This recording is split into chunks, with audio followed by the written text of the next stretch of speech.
Selamat siang Pak Guru dan teman-teman. Saya Jeffrey ingin mempresentasikan penduduk benua Afrika ya. Penduduk benua Afrika. Orang Afrika adalah keturunan beberapa bentuk kombinasi yang berasal dari keturunan Bushmanoid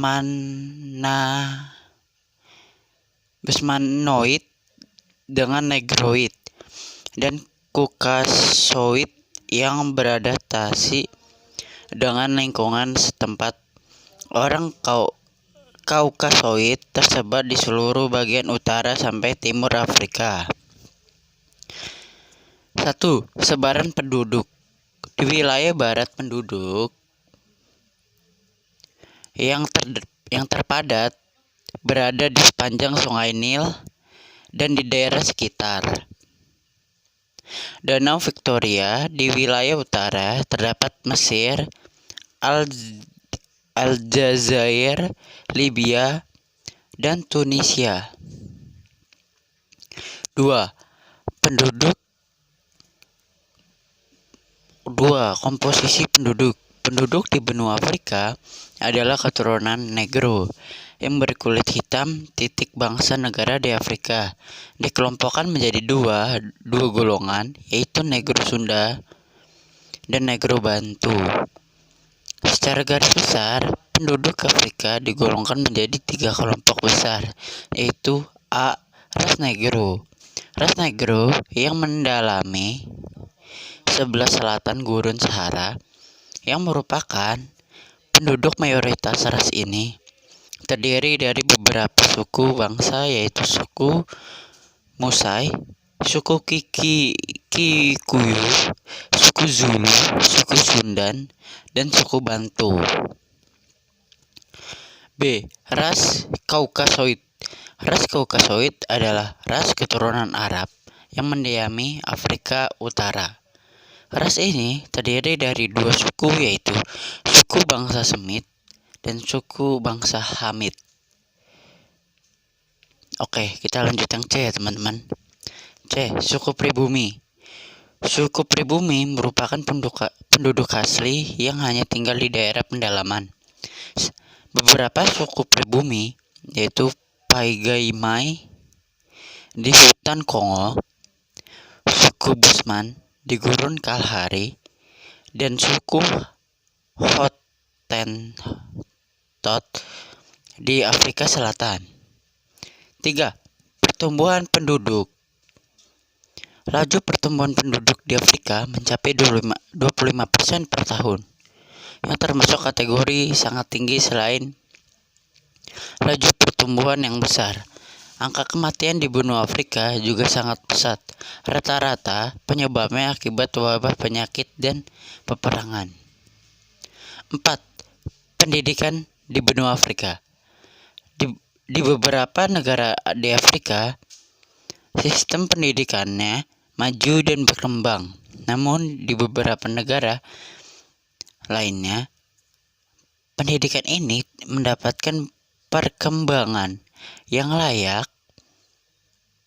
Salah satu contoh negara yang berpendidikan yang maju dan berkembang adalah Mesir. Sistem pendidikan di Afrika Selatan terbagi menjadi 2, yaitu pendidikan melalui persekolahan formal dan pendidikan melalui pelatihan. Kedua bentuk sistem pendidik tersebut dijalankan dalam 3 tingkatan, yaitu A. Pendidikan dan pelatihan umum atau dasar, B. Pendidikan atau pelatihan lanjutan, C. Pendidikan dan pelatihan tinggi. 5. Kesehatan di benua Afrika. Benua Afrika memiliki populasi dengan jumlah 800 juta penduduk di negaranya. Namun, penduduk di Afrika diikuti dengan sebagian besar penduduk yang berada di bawah garis kemiskinan, teman-teman, yang sekitar 45% dari penduduk Afrika. 92% kematian yang terjadi di Afrika disebabkan oleh penyakit antara lain TBC, malaria, dan HIV.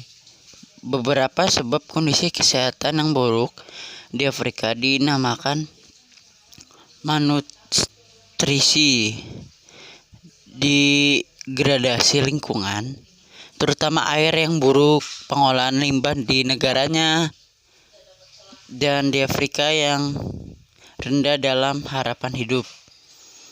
Chad adalah salah satu negara di Afrika yang memiliki angka harapan hidup rendah. Hanya 48% penduduk di kotanya yang mendapatkan akses air bersih, dan sisanya kesulitan untuk mendapatkan air bersih ya. Gitu ya teman-teman. Makanya disebabkan di daerah Chad itu salah satunya negara yang sangat susah memiliki harapan hidup. Ya teman-teman, kita lanjut ke tingkat kesejahteraan di benua Afrika. Tingkat kesejahteraan di benua Afrika, negara-negara dengan pendapatan terendah adalah Togo. Togo adalah sebuah negara miskin yang berada di Afrika Barat dengan jumlah penduduk 6 juta atau 7 juta orang ya teman-teman. Makanya pendapatan penduduk di Togo 1,25 dolar per hari. B. Malawi adalah sebuah negara di Afrika Timur bagian selatan yang memiliki pendapatan per kapita terendah di dunia. Ini mempunyai angka harapan hidup yang sangat rendah dan angka kematian bayi yang sangat tinggi. C. Sierra Leone. Sierra Leone adalah negara yang berada di Afrika Barat. Negara ini akan sumber daya alam terutama pertambangan. Namun 70% penduduknya hidup dalam kemiskinan ya teman-teman. Kita lanjutkan, akan tetapi di Afrika juga terdapat negara-negara dengan pendapatan per kapita terbesar di antara lain. Namibia terletak di bagian Afrika Selatan. Meskipun mayoritas penduduknya itu bekerja di sektor pertanian, namun negara ini memiliki 200.000 pekerja terampil dan potensial. Pada tahun 2012 pendapatan per kapita di negara ini berkisar 6.826 dolar, dan pertumbuhan ekonomi di Algeria pada tahun 2012 adalah sebesar 2,5% dengan pendapatan per kapita sebesar 8.715 dolar pada tahun 2012. Dan B. Tunisia pada tahun 2012 pendapatan per kapita di Tunisia mencapai 9.415 dolar dan termasuk salah satu negara terkaya di Afrika. 7. Keberagaman di benua Afrika ya teman-teman. Afrika ini tuh memiliki berbagai macam suku, etnis, dan kelompok sosial ya teman-teman. Perbedaan yang paling kontroversial sih ada di Sub-Sahara Afrika dengan negara-negara Afrika Utara dari Mesir ke Maroko, dan 4 bahasa termuka di Afrika itu ya teman-teman. Ada Afro-Asia, Nilo-Sahara, Nigeria, Kordofina, dan Kosia. Sekian penjelasan dari saya, Jeffrey. Terima kasih ya teman-teman. Maaf ada yang kurang. Sampai jumpa.